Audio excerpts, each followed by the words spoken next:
Let us evaluate the limit of e to the power x minus e to the power minus x by x as x tends to 0. So we want to evaluate this limit. Observe that as x tends to 0, e to the power x tends to 1 and e to the power minus x tends to 1. So the difference tends to 0. So the numerator tends to 0 and denominator also tends to 0. So it is of the 0 by 0 form.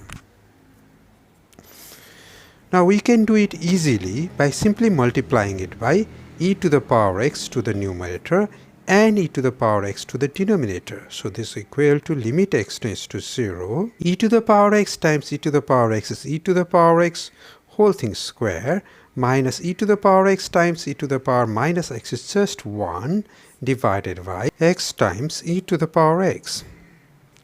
Now we can factorize this expression and write it as e to the power x plus 1 and e to the power x minus 1. These are the factors. We are simply using the fact that a square minus b square equal to a plus b times a minus b. The limit as it is, e to the power x times x. Now we know that limit of product equal to product of limit. So this is equal to limit x tends to 0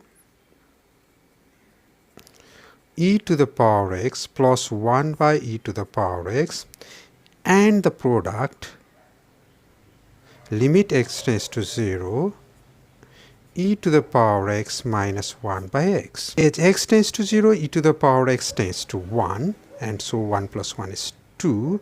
Again as x tends to 0, e to the power x tends to 1. How about this limit? This is a standard one and the limit is simply equal to 1. So the answer is 2.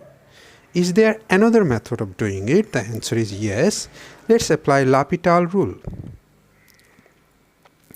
Once again, we want to evaluate the limit. Limit x tends to 0, e to the power x minus e to the power minus x by x. It is of 0 by 0 form. So we will apply L'Hopital rule, whereby we can simply differentiate the numerator. So d dx of the numerator. And we can differentiate the denominator, and if you can compute the limit, then we know that limit must be equal. So that's equal to limit x tends to 0. Derivative of e to the power x is e to the power x. Derivative of e to the power minus x, e to the power minus x, and then derivative of minus x, which is minus 1. Derivative of x is just 1. Now as x tends to 0, e to the power x tends to 1, e to the power minus x also tends to 1, negative of negative is positive, so 1 plus 1 is 2.